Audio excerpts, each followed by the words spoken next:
أهلا بكم مشاهدينا والمشاهدات الأعزاء. يعتبر شيء اللحوم في أيام عيد الأضحى المبارك عادة يتمسك بها المحتفلون بالعيد، الذي هو فرصة لالتقاء الأهل والأقارب والجيران والأصدقاء على مائدة واحدة.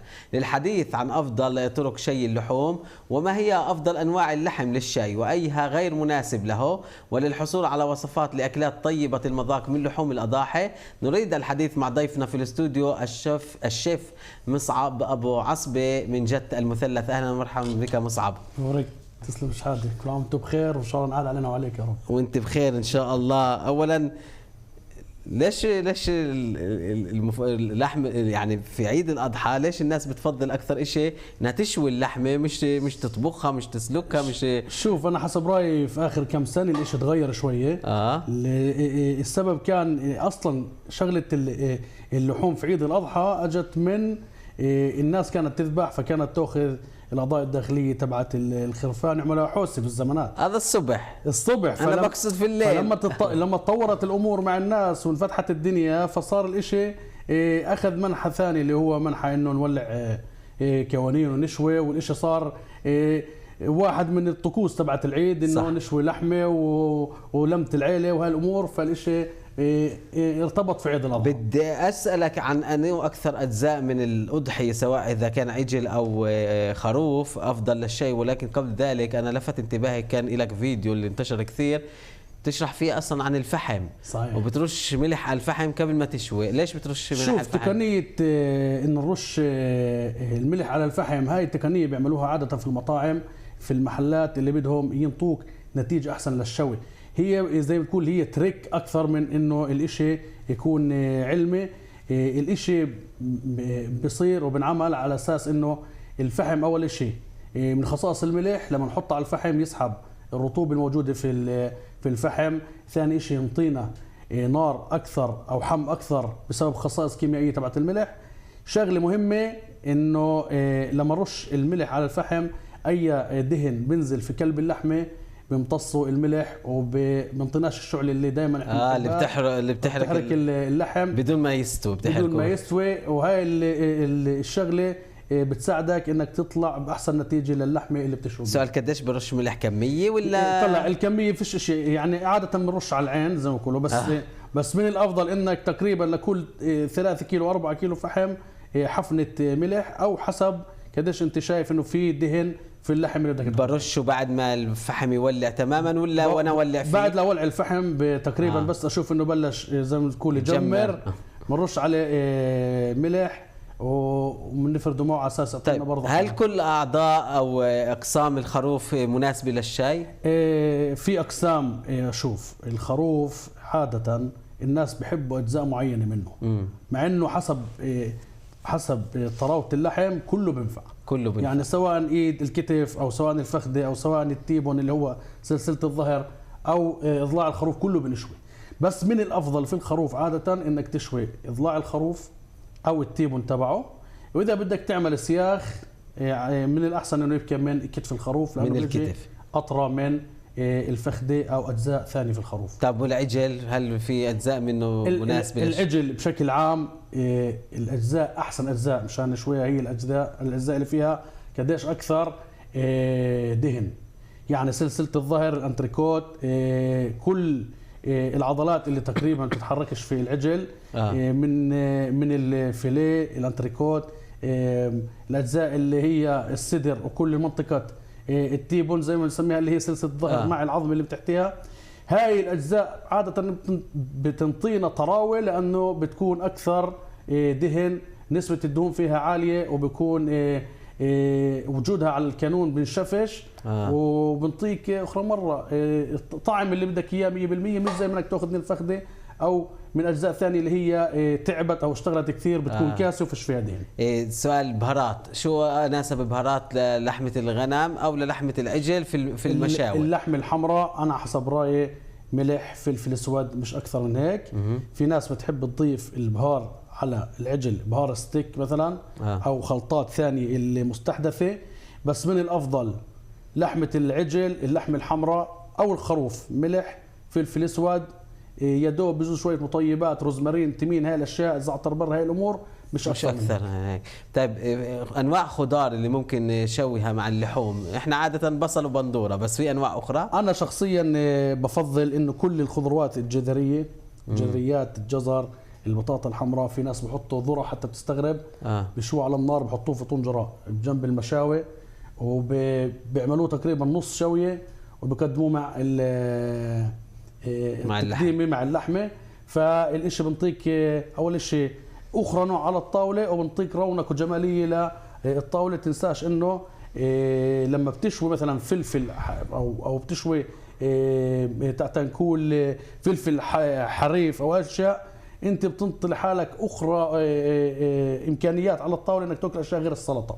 فالاشي بنطيك زي ما تقول اخرى شغله على الطاوله اللي حلوه، مع انه عاده الناس لما بيشووا بفضلوا البصل والبندوره والاشياء اللي متعودين عليها.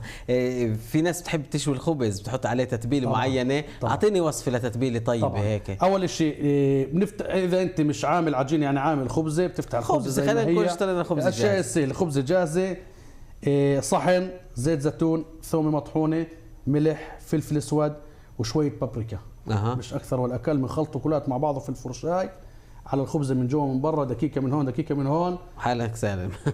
بنطيك جد. في ناس بحبوا شغله ثانيه، يرشوا عليها شويه زيت وزعتر ويعملوها على النار، حطوها بجنب الحمص برضه بتنفع، وفي موجود على الطاوله. هاي اخرى شغله ثانيه. وهون انت ذكرتني بشغله العرايس.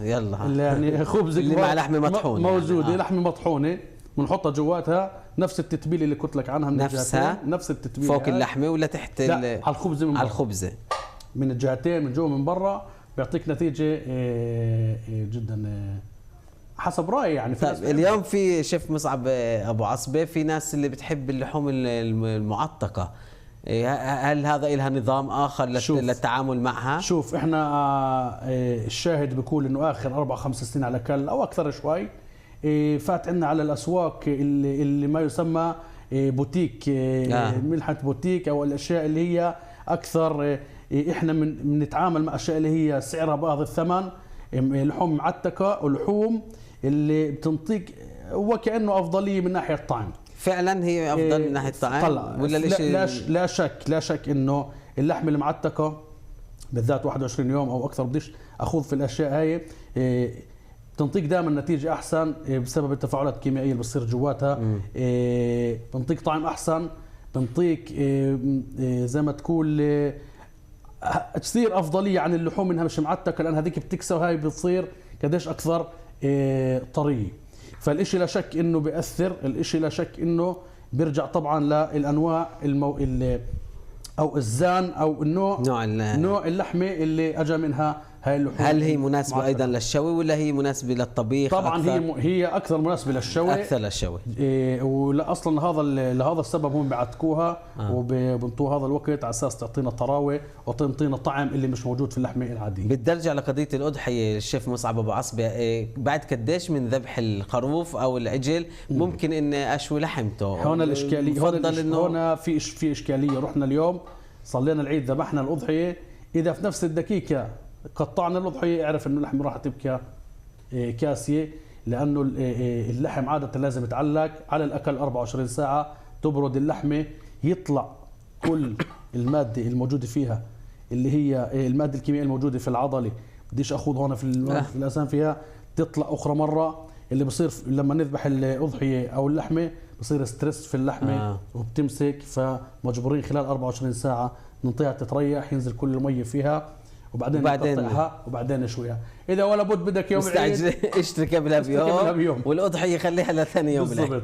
طيب بدي اسالك، ذكرت في البدايه قضيه الاعضاء الداخليه للخروف، اعطيني وصفه طيبه هيك. شوف احسن شيء للاعضاء الداخليه تبعت الخروف هي الطريقه الاصليه اللي هي بصل، بقدونس، بيقولوا معراب يروشلم في الزمانات، بصل، بقدونس، شويه ثومه والابهار المخلوط وضعه. اعطيني الطريقه. طبعا بجيب الطريقه هيك، بجيب كبده كذا، بناخذ الكبده، بناخذ طبعا مش كل الناس بتحبوا كل الاعضاء، بناخذ العضو اللي انت بتحبه، نفرمه اصابع نص سنتي لسنتي تقريبا كل شكفه، بس بنخلطه طواله مع البصل والبقدونس والثومه مع خلطه البهارات، ملح والفلفل الاسود والابهار المخلوط، بنخلطه كله مع بعضه. ومن الافضل يقعد بالثلاجه ساعتين 3 4 قديش احسن، كأصفر قديش احسن.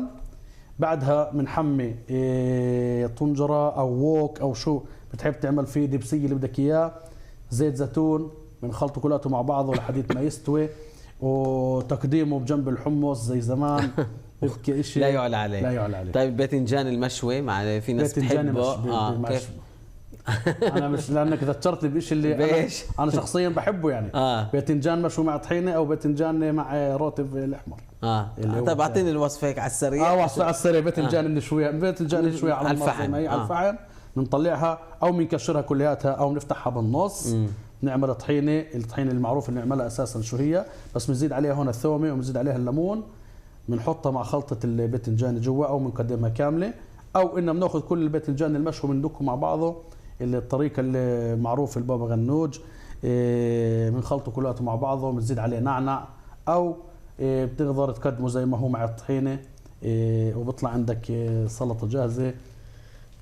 صحتين وعافيه. سؤال اخير ما بيتعلقش بالعيد، كيف موسم الاعراس السنه وانت شيف اعراس؟ يعني من اقوى المواسم، لانه صار عندنا ضغط بسبب الحرب السنه اللي فاتت والسنه القادمه، وكثير ناس طبعا يخافوا من المستقبل فقدموا حفلاتهم لخفت فعملوا شويه ضغطونا صراحه، ظل بين العيدين بشكل مش طبيعي. طبعا ربنا يهدي البال ان شاء الله، وربنا يعيده علينا، وبتعرف العيد وكل أمين. الناس ربنا مهدي بالها. شكرا جزيلا لحضورك لاستوديو قناه هلا الشيف مصعب ابو عصبه من جدة المثلث. شكرا شيف. حبيبي. مشاهدونا والمشاهدات الاعزاء، فاصل اخير ونعود.